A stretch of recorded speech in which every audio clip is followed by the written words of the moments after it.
Hey y'all, don't forget to subscribe and click that notification button so you don't miss a thing. Also, come follow us on social media at Disney Food Blog. Hey everybody, it's AJ for Disney Food Blog, and today we have an interesting video for you. Hopefully it's helpful. We are going to talk about what happens when things go wrong in Walt Disney World. Now, of course, we don't ever want anything to go wrong for you on your vacation. We want everything to be great and magical and fabulous, but sometimes it's not. So if it's not, we want you to be prepared and know what will happen or what you can do if things go a little bit awry on your trip to Walt Disney World. Okay, let's get started. So this first one is actually kind of fun, even though things are going a little bit unexpectedly in Walt Disney World when this happens. Sometimes it rains, especially in that rainy season, hurricane season here right about now. It's hurricane season in Walt Disney World. It's from June to November. You can watch our whole video about how to survive hurricane season right here. But when it does rain and you're in the Magic Kingdom, they may not perform the Festival of Fantasy parade. Don't worry too much, there will be something for you to watch, because when it's raining, they bring out the Rainy Day Cavalcade, which is the most adorable little parade you've ever seen. Cast members come out in their bright yellow and red slickers, and they're all decked out and ready for the rain. And then the characters do come in the parade, but they are undercover, so they are on floats or in cars so that they don't get totally wet. So those costumes don't get totally wet. So the Rainy Day Cavalcade is really fun. It's of course not as long as the Festival of Fantasy parade. It's pretty short, but it's something that's very special and that not many guests get to see. So I think that's really fun when you get the chance to see the Rainy Day Cavalcade. Make sure to tell your kids this is really special. A lot of people never get to see this. And those of us who are big Disney fans, longtime Disney fans, are always kind of excited to see, well, at least I am. I don't know. I don't want to speak for anybody else, to see the Rainy Day Cavalcade. It's pretty cute. Okay, so what happens if you are running late for, or if you are late for your advanced dining reservation or your fast pass? This is a tough one. Because a lot of the time it does depend on the availability of what you're late for. So if, for instance, you are late for an advanced dining reservation at Be Our Guest restaurant and it's packed, or Cinderella's Royal Table and it's packed, they will do the best they can to get you in. There's usually a 15-minute grace period on advanced dining reservations. They will do the best they can to get you in at a reasonable time. But something else that you can do is you can try to change your time on your My Disney Experience app. You can try to actually change the time, modify the time on there through the app. You can also call guest services at your hotel and see if they're able to do, or the concierge at your hotel, see if they're able to do anything for you. If you are on your way into a park and you're late, you can pop into guest services and see if they can handle the situation for you, maybe change the time on your reservation or something like that. But if worst comes to worst, you can head up to the podium and let them know whatever the situation was. You were stuck on a monorail, kid had a meltdown, whatever, and they will do their best to help you out and to get you into that reservation or to get that fast pass for you if at all possible. But remember, cast members don't control all of that, so they can't necessarily get you a fast pass. They can't necessarily get you a dining reservation if you were late for yours. So try to prepare ahead, try to plan ahead, give yourself extra time to get to that thing on time. And speaking of your kid having a meltdown, what happens if your kid has a meltdown? Because FYI, you're probably going to have a kid who has a meltdown. It happens all the time because kids are so overstimulated and not getting enough sleep and eating too much sugar. And so all of those things together can definitely lead to meltdowns, especially if mom and dad are maybe a little bit stressed out, because Disney World can be a stressful place. If you're trying to do everything and get everything perfect and magical, it can be a little stressful. I see a lot of families arguing in Disney World because everybody's kind of a little tense. If your kid has a meltdown, don't worry. There are several places in the parks that are quiet and a little bit more relaxed, places you can go just sit on a bench, calm down. The best thing to do when your kid's having kind of a meltdown like that is not to try to force them on the ride that you're in line for or keep running to that advanced dining reservation. Usually, in my experience and the experience of other anecdotal information that I've heard, just take your kid out of the situation. Go find a quiet bench to sit down for a while.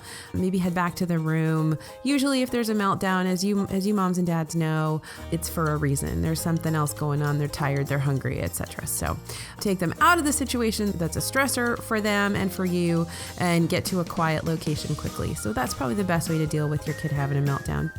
Next up, what happens when you get sick or hurt in Walt Disney World? And we don't ever want that to happen, but sometimes it does. Of course, Walt Disney World actually has its very own emergency response service. They have their very own fire station, their own fire department. They have lots of emergency responders, really great emergency responders. I know several of them. They're very dedicated folks. And also, even if you're just a little bit hurt, if there's not something that's an emergency that you need to take care of, don't forget there are first aid locations in all of the parks. Sometimes they're a little bit hidden. They're hard to find. In Magic Kingdom, you'll find it right around the corner from Casey's Corner over there by the Baby Care Center. So it's going to be between Casey's Corner and Crystal Palace. In Animal Kingdom, it's going to be right behind Creature Comforts, so that's also where the Baby Care Center is too. In Epcot, it's going to be right between Future World and World Showcase at the Odyssey Center. You'll see the first aid sign, and that is also where the Baby Care Center is there. And then at Hollywood Studios, it's right inside the gates to your left, right by Guest Services is where the first aid center is there. They are ready to take care of you and deal with whatever situation you're facing. We had a friend last year whose son actually was severely dehydrated and passed out and had a difficult time in Walt Disney World. That's why we always tell you guys to drink your water. He went to the first aid station, rested for a little bit, and was fine. They were able to rehydrate him and everything was okay. But if those sorts of things happen, if you're feeling unwell, be sure to go over to the first aid station, whatever park you're in, they'll take care of you. Next, what happens when you lose something in Walt Disney World? Well, this is a little bit interesting because previously when you lose something in Walt Disney World, it would go to a central lost and found, which it still does. They would basically either contact you or you'd have to call them or show up there to pick up your item. Now, Disney has gone to a system that a lot of airports are using, which is an online system where if you do lose something, you put in an online request on a web form and they will look for the thing. And if they find it, they will email you back.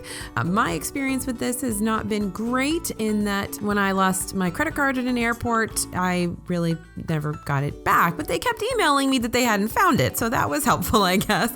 But in Walt Disney World, I've always had great experiences with lost and found in Walt Disney World. I've never had any problem, and they're always really, really great about mailing the things back to you free of charge. Even if you left them there and that was your fault, they will still mail them back to you free of charge. So hopefully that's still the case with this new online system for lost and found. If you lose a person in the parks, if you lose your child or your child loses you, which I love in Disneyland, there's a sign for lost parents. So if the kid has misplaced you as a parent, they can go to Guest Services and that's where they can find lost parents, which I think is a cute way to present that really scary situation for kiddos. But if you lose a kid, you can, of course, tell cast members. They have lots of systems and services in place to make sure that you're reunited with your child and your child finds you. Okay, so what happens when a ride breaks down? If you are on a ride and a ride breaks down, that can be weird. It can be weird situations. Sometimes you're stuck on that ride for a while. It could be up to, I've heard stories of people being stuck on rides for up to 30 minutes or more, and that usually doesn't happen. But if you're in a situation like, say, on an incline on a roller coaster, sometimes it's not safe to get you off. They need to kind of get it moving again, or they have to figure out another system to get you off. But usually rides have a system built in that you can evacuate and get off the ride and evacuate and leave the attraction safely and easily if you do get stopped or if the ride breaks down. Now, sometimes when this happens, if a ride breaks down, you will actually get a fast pass to ride it later, which I think is great that they give you that opportunity sometimes. Not doesn't happen all the time, not every time. And always remember to be kind and polite to the cast members. It's not their fault that the ride broke down, but you might be able to get a fast pass if that's what they're offering if you're kind of stuck on a ride for a while. But they do always have an internal structure to get people off of the ride safely if the ride breaks down. And an extra fun little tidbit to this, it is kind of neat when Space Mountain breaks down because they turn on all the lights in Space Mountain, which usually it's pitch black in there. And so sometimes when you're riding through on the People Mover and you can see that the lights are on, you can sort of see the structure of the roller coaster, which is kind of neat. It's kind of seeing behind the scenes is what goes on at Disney World to see the structure of that Space Mountain roller coaster. It's pretty neat. Okay, so what happens when you're at the restaurant and you don't like your food, or there's nothing you can eat on the menu, or the food comes out and it's cold, or you hate it, etc.? Again, Disney cast members are amazing and they love to make your trip the best it can possibly be. Most of the time, they're human too. Sometimes they have a bad day, but most of the time they really try hard to make sure your trip is the best it can be. So if your food doesn't taste good, or if you don't like it, same as in any other restaurant, just let them know, hey, this isn't floating my boat right now. Could I have something else? Could I have this cooked a little bit more? Or could I have a version that doesn't have the dressing on it, or something like that? Just request it, be reasonable about it, be polite about it, and there shouldn't be any problem whatsoever. If you don't see anything on the menu that you can eat, or you have a special diet or an allergy or something like that, definitely tell your server. They will be able to get a chef out to speak with you about what you would prefer, what you would like to have, or what would be safe for you to eat, and they'll create a meal for you that you're able to eat. Don't worry about that. They have lots of food in the kitchen and they can surely create something that will work for you. Okay, so what happens if you hate your hotel room, or if you have noisy neighbors, or if there's something about your hotel room that is unlivable for you, that you can't stand or can't deal with, or basically, you're spending a lot of money and that particular hotel room doesn't work for you.